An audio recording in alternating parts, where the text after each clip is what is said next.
Gente, ó, esse conteúdo que eu vou apresentar hoje, ele é pequeno, tá bom? Ele é bem simples. Não gosto desse efeito. É só para complementar o que nós vimos na aula passada, tudo bem?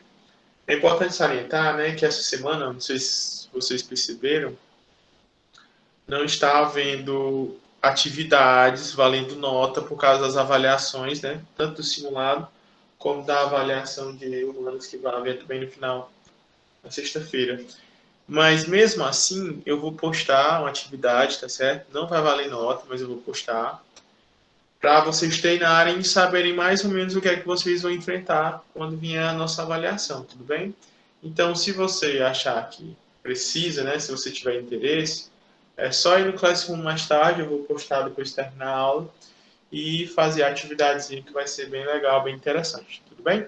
A nossa avaliação vai ser dia 13, tá certo? Se eu não me engano, dia 13 é uma terça-feira. Terça-feira, aí vocês vão ter realmente a avaliação de matemática pela manhã e à tarde vai ter a avaliação global de ciências da natureza. Não esqueçam que a avaliação de matemática são 20 questões e a avaliação de ciência da natureza são 30, tá bom? São 10 questões de cada disciplina da natureza. 10 de química, 10 de física e 10 de biologia.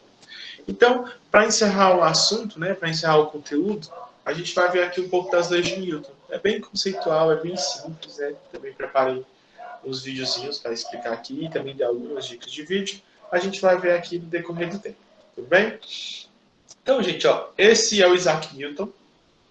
Essa acho que é a foto mais famosa dele, né? Ele era meio que jovem. O Isaac Newton era um cara assim muito inteligente, mas também muito problemático. E ele estudou bastante na sua época, né? Acho que na época dele também foi um tempo de pandemia, se eu não me engano foi o tempo da peste negra, ele aproveitou a pandemia para poder reformular as leis da natureza, né? Descrevê-las. As leis de Newton são um princípio fundamental para analisar os movimentos. Então, a primeira coisinha aí que você tem que pôr na sua mente. As leis de Newton, elas se associam a quê? Ao estudo dos movimentos. Leis de Newton se associam a quê? Ao estudo dos movimentos. Tá bom? Juntas, elas formam a base que fundamentam a mecânica clássica. Juntas, elas formam a base que fundamentam a mecânica clássica, que é a mecânica que nós estamos estudando, né? Publicados pela primeira vez em 1687, ele escreveu 3 volumes de um livro chamado Princípios Matemáticos da Filosofia Natural. É o famoso Principia. Alguma coisa assim. Tem um nomezinho lá do latim dele lá. Então, esse livro assim, foi uma grande mudança, vamos dizer assim, na história da física. Ele foi um dos mais importantes cientistas, né? Ele foi alquimista, astrônomo, ele foi filósofo, mas ele é mais conhecido pelas suas contribuições na física e na matemática. Na física, pelos estudos em ótica e pelas 3 leis de Newton, né, que a gente vai estudar hoje. E na matemática, porque foi ele que inventou o cálculo diferencial integral. Ele que inventou o cálculo. Quando a gente fala cálculo, não é somar, nem subtrair, nem dividir, não. É umas regrinhas matemáticas que a gente estuda no ensino superior, né? Que a gente trabalha principalmente com funções e limites, derivadas e integrais. Então foi ele que conseguiu inventar isso aí, cara, foi realmente massa. Uma curiosidade aqui sobre Isaac Newton é que ele morreu de cálculo, né? Ele morreu de cálculo renal. Que no caso, cálculo significa pedra, né? Então, pedra dos rins, cálculo renal. Gente, ó, a natureza ela tem 4 forças fundamentais. Na aula passada, a gente viu 4 forças newtonianas, né? Só que todas essas forças newtonianas, elas meio que vêm da força gravitacional. Mas quando se fala de força do universo, existem 4 forças fundamentais. Vamos ver quais são cada uma delas. Temos a força nuclear forte, que é responsável por manter o núcleo do átomo coeso, ou seja, ela é que liga ali o núcleo do átomo, os nêutrons, os prótons, né? O núcleo do átomo, que tem aquelas estruturas fundamentais, nêutrons e prótons, o que deixa eles bem unidos é uma força. E qual é o nome dessa força? Força nuclear forte. Como é do núcleo atômico, né? Trata-se da força nuclear forte. A segunda força, por ordem, né, de mais forte para mais fraca, temos a força nuclear fraca. a que cinde ou reparte as partículas, né? É a que faz os átomos decaírem, né? Por exemplo, faz um próton sair do núcleo do átomo. Essa força a gente chama de força nuclear fraca. A terceira, mais forte, a gente tem a força eletromagnética, que é a interação entre as partículas que têm cargas elétricas. Como assim, professor? Partícula positiva repele a positiva, a negativa repele a negativa e a positiva atrai a positiva. A gente vai estudar isso mais no terceiro ano. E por último, a mais fraca, né, mas não deixa de ser uma força muito forte, temos a força gravitacional, que é a força de interação que existe entre os corpos que têm massa, tá bom? Hoje nós sabemos que a força gravitacional, na verdade, ela não é bem uma força. Ela trata-se de uma distorção do espaço-tempo. Mas essa discussão a gente também vai deixar para o nosso terceiro ano. Então, gente, não esqueçam, 4 forças fundamentais da natureza.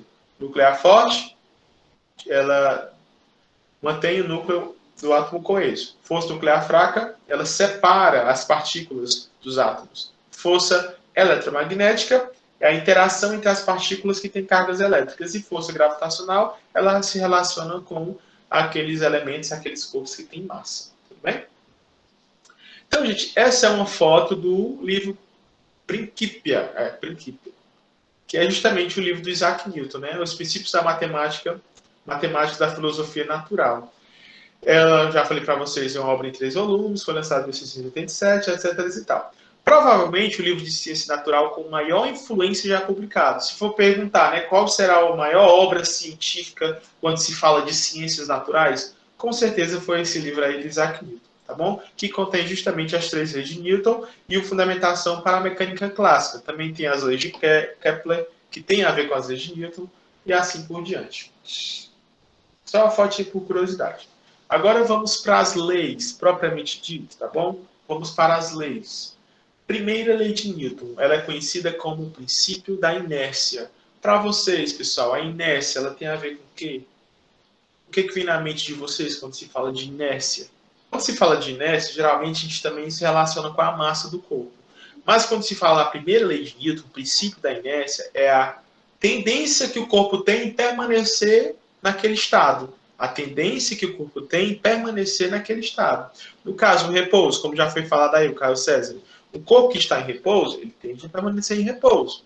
Aí a Viviane colocou movimento e repouso. Da mesma forma, o corpo que está em movimento, se for com velocidade constante, né, ele tende a permanecer em movimento com velocidade constante. Então, esse é o princípio da inércia, né? Por exemplo, aqui tem alguns exemplos. Ó. Quando estamos no carro e ele dá uma curva, a gente tende a sentir que o nosso corpo ele é jogado para o lado. É o princípio da inércia. Você não estava numa trajetória retilínea, você tende a permanecer na trajetória retilínea, tá bom?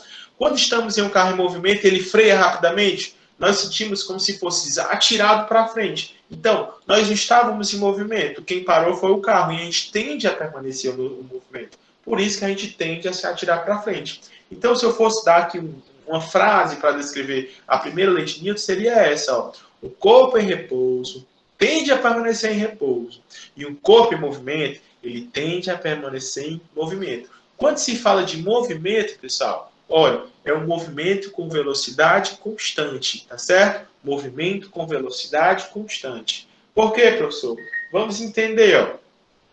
Conclui-se que o corpo só altera seu estado de inércia se alguém aplicar uma força sobre ele. Então, para tirar da inércia, para sair da primeira lei de Newton, tem que ter a aplicação de uma força. A primeira lei de Newton é pouco intuitiva. Se, por exemplo, quer dizer que se eu chutar uma bola, ela vai para sempre rolar? Não, a gente sabe que isso não acontece, porque a bola, quando ela rola em qualquer lugar, ela vai perder aquele movimento devido a algumas forças resistivas, como, por exemplo, o atrito, né? Mas se não fosse o atrito, a bola ia permanecer em movimento para sempre, tá certo? De acordo com a lei da inércia, força é o agente que altera a velocidade do corpo, vencendo assim a tendência natural de manter ele no estado de equilíbrio. E esse estado de equilíbrio é justamente a inércia, tá certo? Então, concluindo, a inércia quando? Quando não há forças agindo sobre o corpo. Repetindo, quando é que tem inércia? Quando não há forças agindo sobre o corpo. Por exemplo, se o corpo está em repouso, não tem nenhuma força agindo sobre ele. Se o corpo tem velocidade constante, não tem nenhuma força agindo sobre ele. Então, eu só posso dizer que o corpo está em inércia, né? Se ele obedece à primeira lei de Newton, se ele estiver em repouso ou se ele estiver em velocidade constante. Nessas duas situações, a força resultante, né, a soma de todas as forças, vai ser zero. Sempre que a soma de todas as forças for zero, aí você tem o quê? A primeira lei de Newton. Entenderam, gente? Vou repetir, ó. Quando é que existe inércia mesmo? Quando a força resultante é zero. Ou seja, quando o corpo está em repouso ou quando ele está em movimento com velocidade constante. Né? Movimento retilíneo com velocidade constante. Deu para entender? Me dê um feedback aí rapidinho para a gente passar. E aí, gente, deu para compreender? Isso, Carlos Alves. A inércia é quando a soma de todas as forças é zero, tá bom? Quando a soma de todas as forças é zero, tem duas situações possíveis. Ou o corpo está em repouso, ou ele está em velocidade constante, né? Eu estou perguntando se vocês entenderam aí, ninguém está dizendo nada, né? Então, vou pressupor. Para quem não entendeu aí força resultante, tá certo? Vamos relembrar o que é força resultante. Quando tem muitas forças agindo sobre o corpo, você vai fazer o que com aquelas forças? Você vai juntar todas, né? Vai somar todas e vai representar todas elas como se fosse uma só. E essa uma só força nós chamamos de força resultante. Essa força resultante é como se fosse todas as outras juntas, tá bom? Por exemplo, se eu tenho uma caixa, alguém empurra 10 para um lado e 20 para o outro lado, né, no sentido oposto, então 20 menos 10, 10. Então só tem uma força resultante, que é 10, apenas para um lado. Isso aqui a gente viu já quando nós estudamos vetores. Né? Olha esse vídeo aqui, gente. Não sei se vai dar para vocês verem. Deixa eu olhar aqui. Acho que vai tocar. Preste bem atenção no poder da inércia. Oh, volta.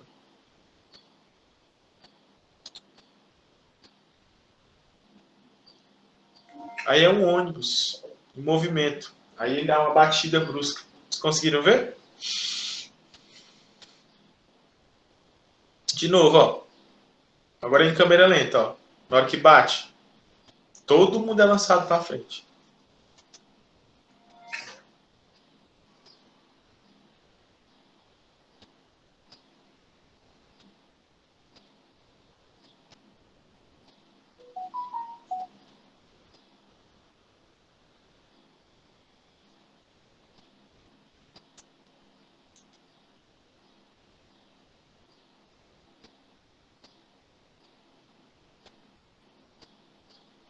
Pronto, né? Posso passar. Então, pessoal, alguém poderia me explicar o que foi que aconteceu e como é que eu posso relacionar isso aí com inércia? Na verdade é o seguinte. O ônibus estava em movimento juntamente com as pessoas. Então, eu posso dizer que tanto o ônibus quanto as pessoas estavam com determinada velocidade constante. Né? Quando o ônibus bateu, o ônibus parou bruscamente. Só que as pessoas que estavam sentadas, elas não pararam, né? Elas permaneceram com sua velocidade. E isso fez com que elas fossem arremessadas para frente, tá bom? E como é que eu posso aplicar isso na tecnologia? O que poderia ter salvado essas pessoas de ter se tacado na frente?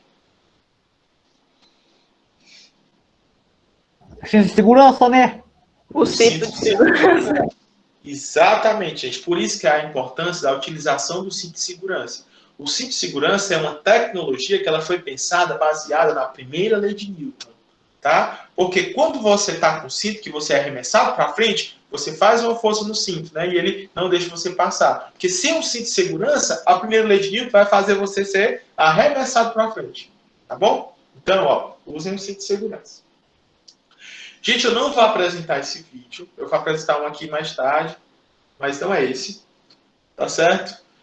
Esse aqui eu vou deixar como dica. Quando eu disponibilizar os slides para vocês, aí vocês assistem, tá bom? São 3 vídeos que eu vou dar a dica. Esse é o vídeo daquele canal Ciência Todo Dia, que ele é ministrado pelo Pedro Luzzi, que é de um curso de física básica que ele fez, que é um vídeo especificamente sobre a primeira lei de Newton. Tá bom? Então, eu vou deixar aqui a imagem, deixar aqui o link. para vocês assistirem depois. Até porque eles são um pouco extensos, né? Vamos agora para a segunda lei de Newton. Pessoal, a segunda lei de Newton, ela recebe o nome todo especial, né? A primeira lei, lei da inércia. A segunda lei de Newton é o princípio fundamental da dinâmica. Olha o nome bonito. Princípio fundamental da dinâmica. Tá bom? Quando aplicamos uma força em dois corpos de massa diferentes, a gente vê que eles produzem acelerações diferentes. Então a gente pode ver que a aceleração e força, elas estão assim diretamente relacionadas com a massa. A mudança do estado de movimento. Olha aqui a definição da segunda lei. A mudança do estado de movimento de um corpo é proporcional à força motor imprimida e é produzida na direção da linha reta na qual a força foi imprimida. O que isso significa, pessoal? Quanto mais força você aplica no corpo, mais aceleração ele ganha. Quanto mais força você aplica no corpo, mais aceleração ele ganha. E essa aceleração, ela vai ter mesma direção e sentido da força aplicada. E essa aceleração vai ter a mesma direção e sentido da força aplicada. É basicamente isso. Gente, a segunda lei é tão legal que ela pode ser traduzida em uma fórmula. Tá aqui, como vocês podem ver, ó. A força resultante é a massa vezes a aceleração. Deixa eu pegar aqui o laser. Ó, força resultante é massa vezes a aceleração. É uma das fórmulas mais lindas da física, mais simples de ser aplicada. Eu acho ela assim muito top. É muito legal mesmo. Aqui, por exemplo, gente, eu tenho um bloco que ele tem 1 kg. Se eu aplicar uma força de 1 newton, qual vai ser a aceleração dele? 1 metro por segundo ao quadrado. É só aplicar nessa formulazinha. A força de 1 newton aplicada em um corpo de 1 kg provoca aceleração de 1 metro por segundo ao quadrado. Então, o que vai vir, gente, sempre é 2 dessas 3 grandezas. Como sempre vai vir 2 dessas 3 grandezas, você vai procurar outra. Simples e claro, muito legal. Aí o Carlos Alves se pergunta, professor, inércia tem fórmula? Não, Carlos Alves.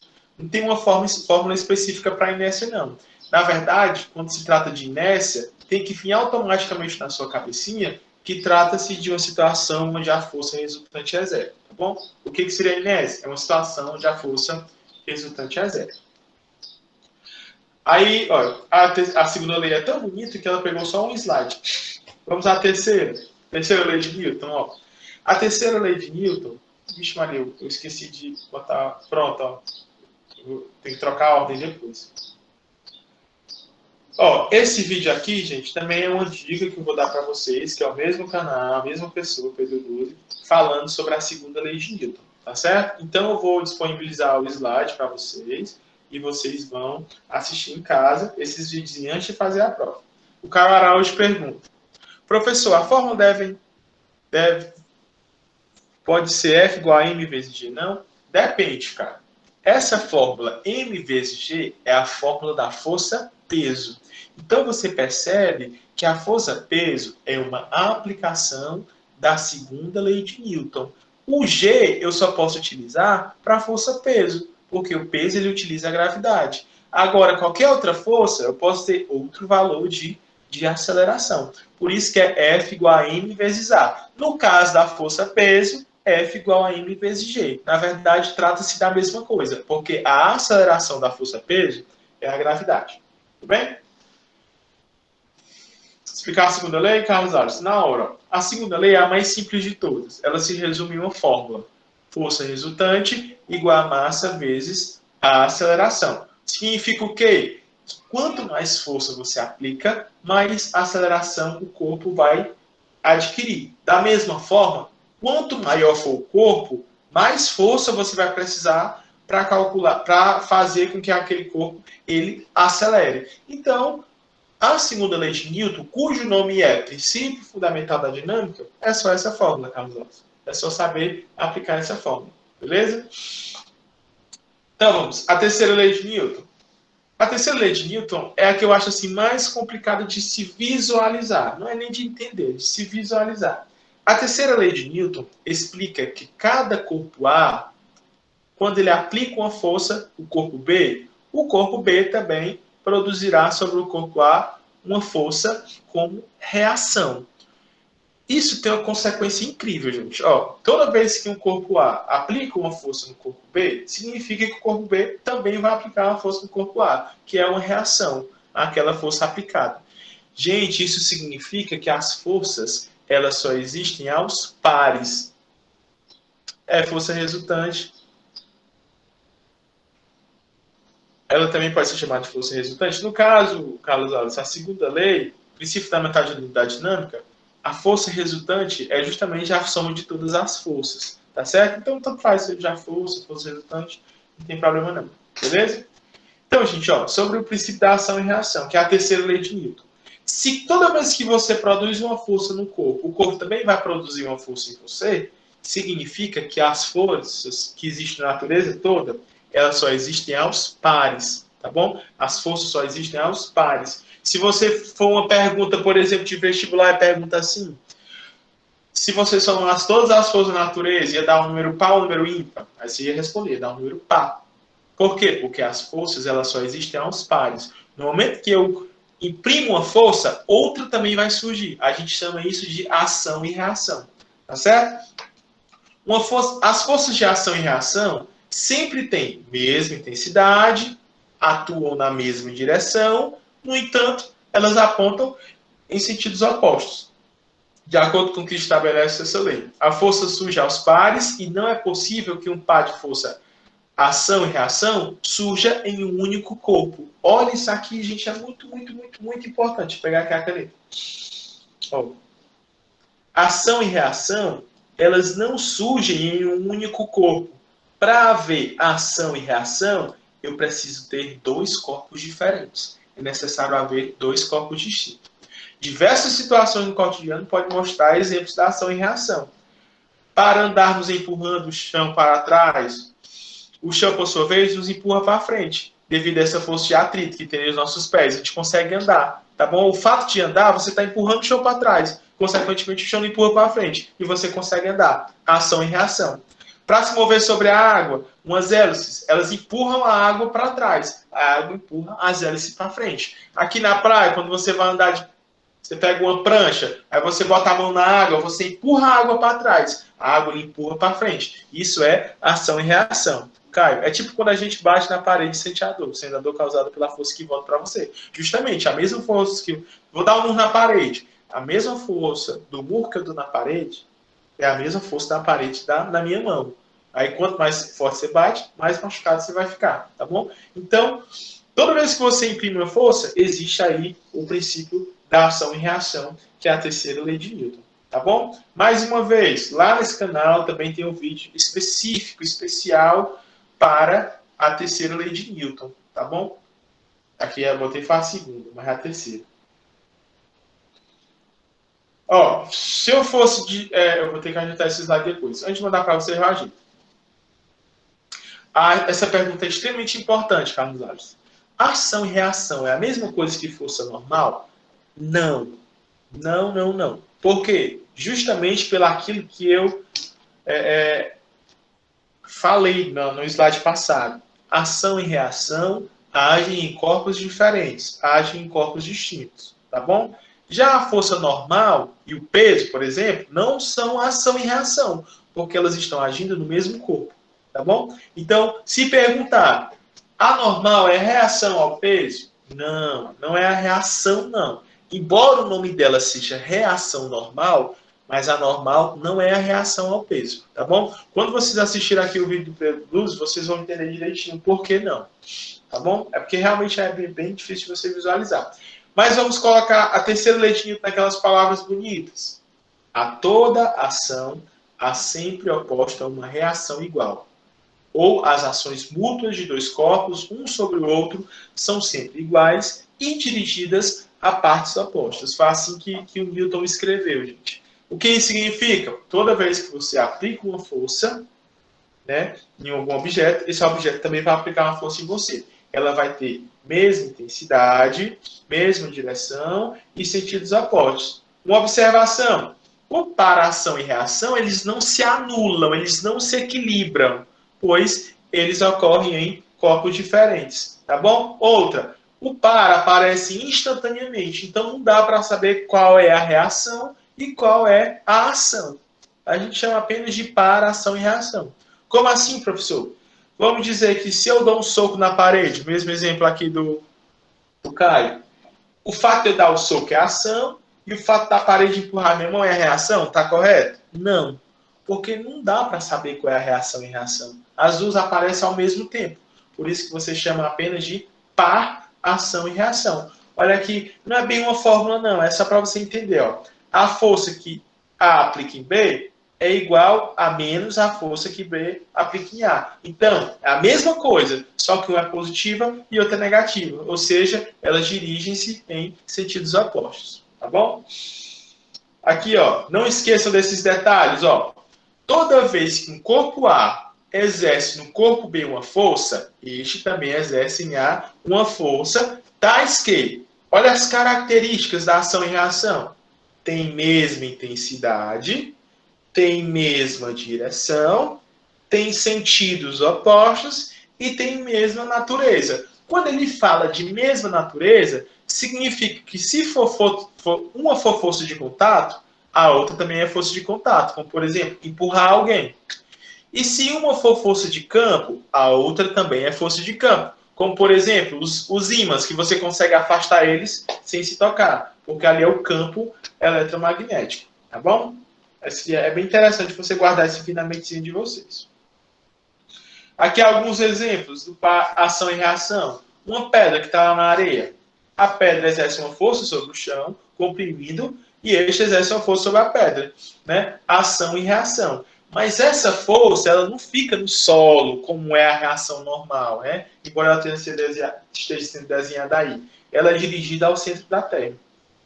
2. Pessoa caminhando. Já falei para vocês. Você empurra o pé no solo, o solo empurra o seu pé. Um vaso no teto, né? Segurado por uma corda. O vaso ele puxa a corda e a corda puxa... Aliás, o teto puxa o vaso pela corda. Da mesma forma, o vaso puxa o teto pela corda. Par, ação e reação. E por último aqui o martelo. Quando você bate no martelo com determinada força, no prego, o prego também vai bater no martelo com aquela mesma força, tá bom? Explicar esse negócio de natureza. É porque assim, existem dois tipos de força, Caio. As de contato e as de campo.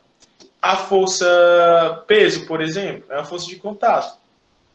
Né? Você está ali no chão. A força elástica é uma força de contato. A força de tração é uma força de contato. Já a força de campo, não precisa necessariamente haver o contato, como por exemplo os ímãs, né? A força gravitacional, não precisa estar em contato para poder agir, né? Um corpo agir no outro. Por isso que tem essas duas diferenças, força de contato e força de campo. O nome dessas diferenças a gente chama de natureza. Força de contato é uma natureza, força de campo é outra natureza. Tá bom? Por último, o último dica de vídeo, né? Que é a terceira lei de Newton do mesmo canal. Olha aqui se a gente vai assistir, que é as 3 leis de Newton, tá bom? Para ver se vocês se entram melhor aí na cabecinha de vocês. Vamos ter paciência para a gente assistir aqui.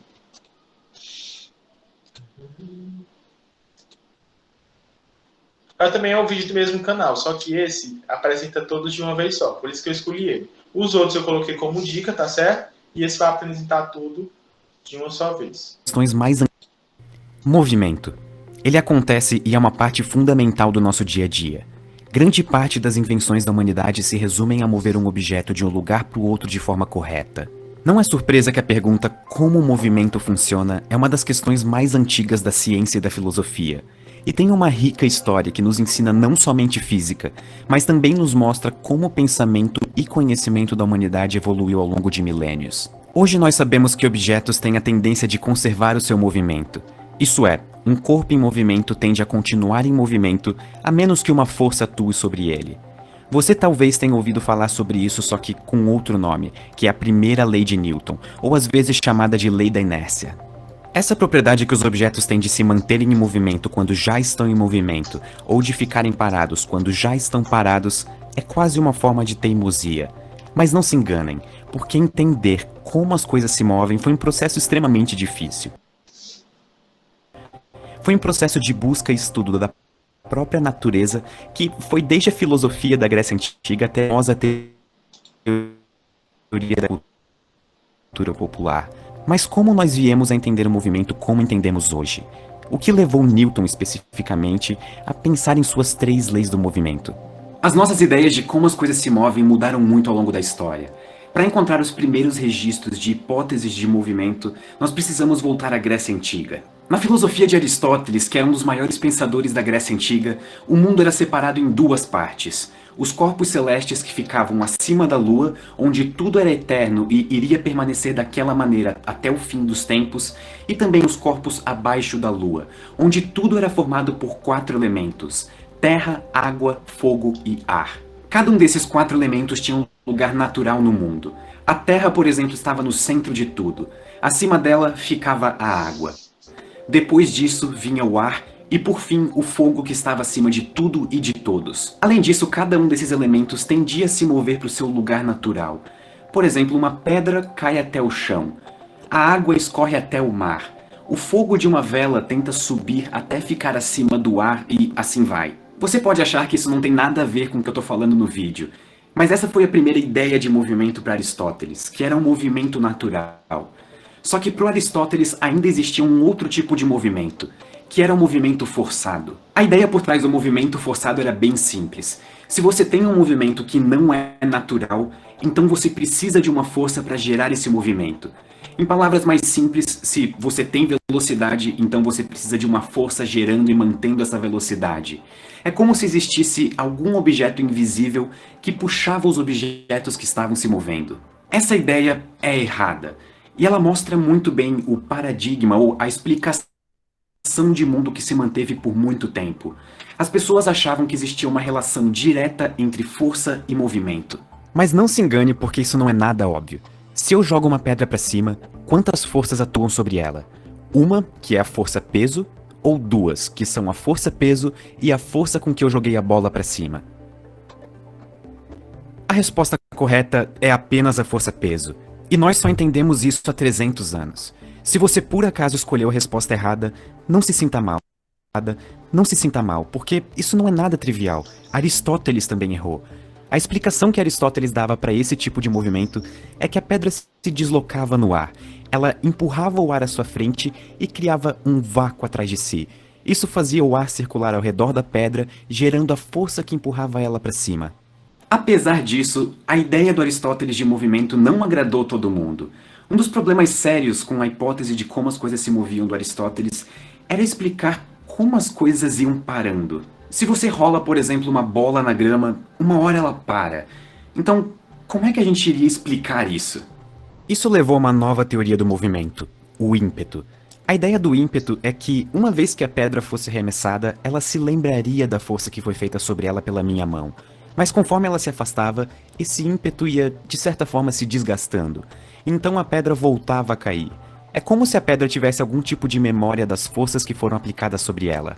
Essa ideia de que objetos empurrados lembravam da força que foi aplicada neles era interessante. Mas uma vez que a física começou a ser expressa mais em números e equações, e menos em experimentos mentais, descrever matematicamente a teoria do ímpeto se tornou um verdadeiro problema. E o mundo também estava passando por uma fase de transformação muito importante. Com o avanço tecnológico e o surgimento de armas de fogo, as pessoas precisavam de uma teoria do movimento mais precisa e numérica. Isso permitiria calcular a trajetória de balas de canhão, prever o que acontece quando vários corpos colidem e, em geral, calcular coisas mais difíceis do que pedras caindo. E é nesse contexto que surge a famosa lei da inércia. Você talvez tenha ouvido falar nela da seguinte forma: um corpo em movimento tende a permanecer em movimento a menos que uma força atue sobre ele. A famosa lei da inércia, de Descartes. Sim, a primeira lei da inércia apareceu com Descartes e não com Isaac Newton. Para Descartes, os corpos possuem uma quantidade chamada momento, que pode ser interpretada como a quantidade de movimento total de um objeto. Descartes quase acertou, porque para ele o momento era a velocidade de um objeto multiplicada pelo seu volume. Só que hoje nós sabemos que não é o volume que importa, e sim a massa do objeto. A ideia de momento começou a ficar cada vez mais estabelecida, principalmente porque vários experimentos feitos com pêndulos, molas e colisões entre corpos parecia comprovar a ideia. Até que finalmente com Newton, essa ideia de momento é formalizada e se transforma num dos princípios físicos mais importantes e utilizados até os dias de hoje, que é a conservação de momento. Isso é muito importante e utilizado na física até hoje.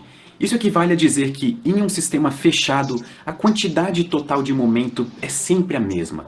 Dois corpos podem trocar momento quando eles colidem, mas ele não pode ser criado do nada, a não ser que você use uma força. Eu sei que parece estranho que num vídeo sobre as 3 leis de Newton eu passei mais da metade do vídeo sem citar Newton. Mas o motivo por trás disso é que eu precisava mostrar para vocês que o conceito e a ideia de momento foi tão importante na física que ela fez Newton chegar nas 3 leis de movimento que conhecemos hoje. Então agora nós vamos ver como Newton usou a conservação de momento para chegar nas 3 leis do movimento que nós temos hoje. Primeiro, o caso mais simples, que é um corpo se movendo em linha reta sem forças atuando nele.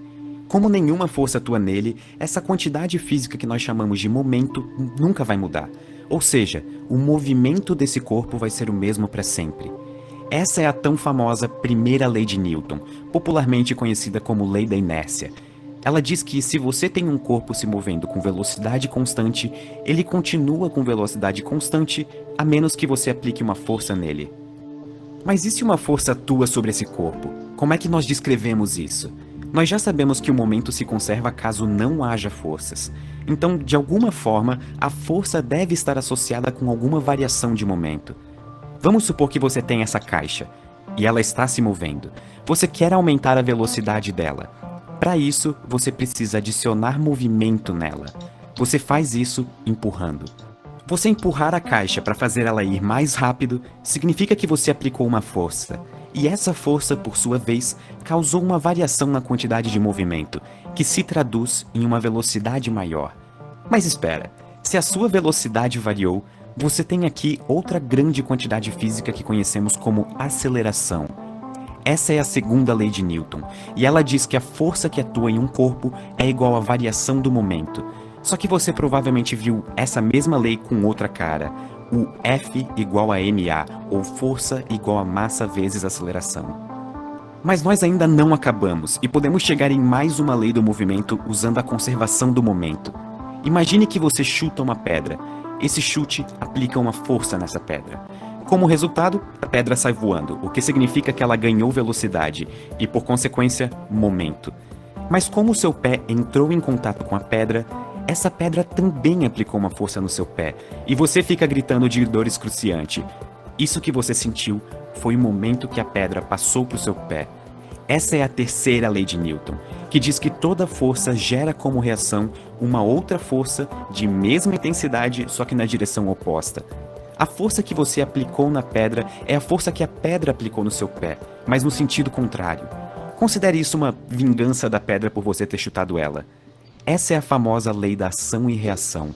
Antes de continuar, eu preciso fazer uma pausa muito importante para a gente apreciar o que a gente acabou de ver. As 3 leis de Newton que mudaram e moldaram a sociedade desde que foram enunciadas partiram do mesmo princípio físico, que para os padrões atuais é extremamente simples. É sério, apreciem a beleza disso. Uma revolução no nosso mundo sendo causada por um único princípio físico extremamente simples. As 3 leis de Newton foram um avanço mais do que significativo para a física. Se você quer descrever o movimento de qualquer corpo, saiba quais são as forças envolvidas nele e você conseguirá. Isso é uma mensagem muito potente dita por um único princípio, o da conservação do momento. Essa forma de pensar é tão poderosa que ela motiva os físicos até os dias de hoje. Achar quantidades físicas parecidas com o momento que se conservam é praticamente o começo da solução de qualquer problema. Princípios físicos similares com o da conservação de momento hoje em dia estão por trás das maneiras como nós descrevemos desde o movimento dos planetas e cargas elétricas se movendo até teoria quântica dos campos e relatividade. É por isso que Newton é considerado um dos maiores gênios da humanidade. E também é por isso que hoje, 300 anos depois, nós continuamos a ensinar e aprender as 3 leis de Newton.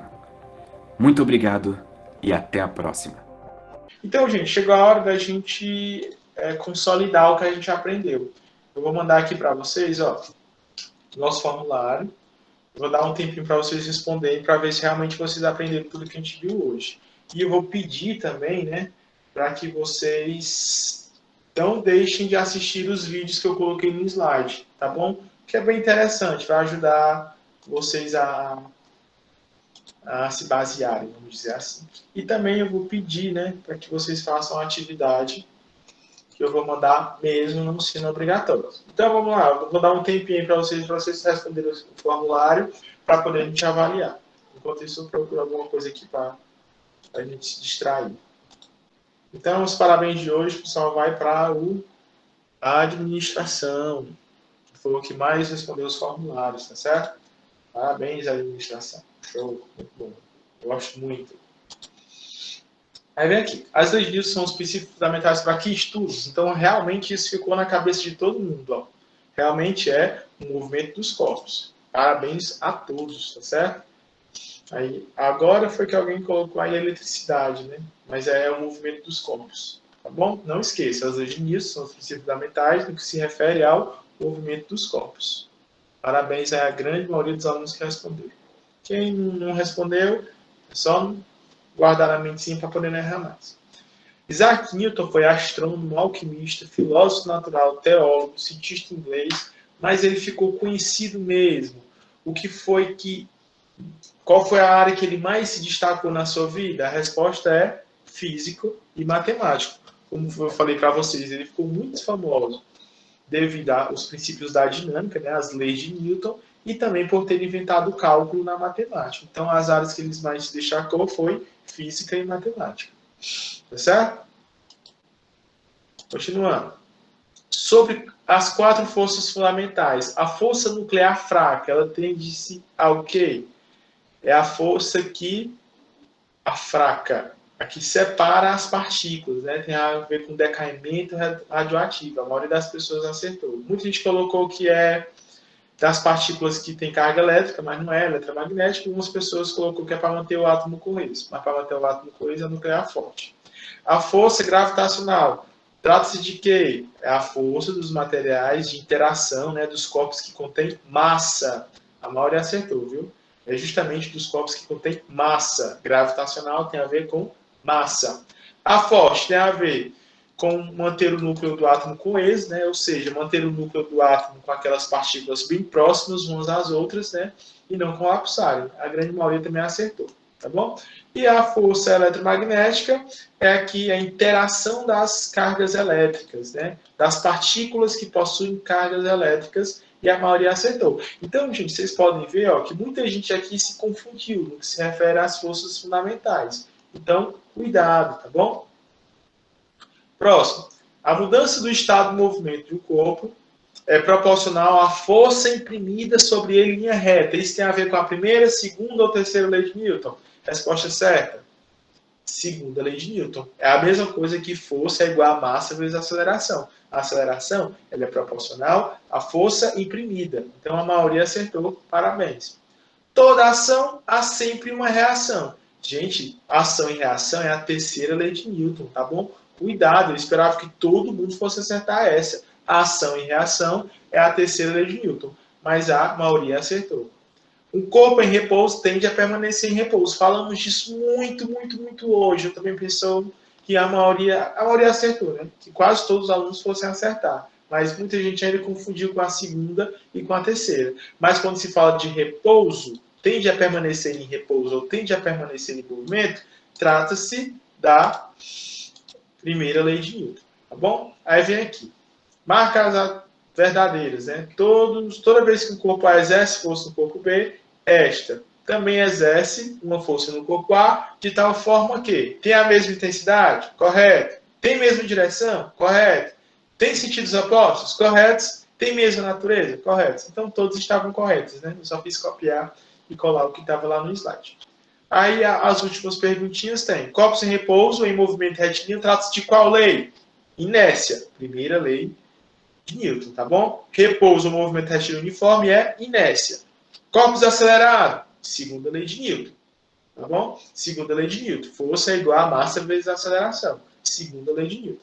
Entenderam, gente? Me dê o feedback aí no bate-papo, se deu para compreender direitinho. E aqueles que erraram, deu para ver qual foi o seu erro, né? Então, pronto. O que me resta é agradecer a presença de vocês, tá bom? E desejar a vocês uma excelente tarde. Bye, bye. Tchau, tchau.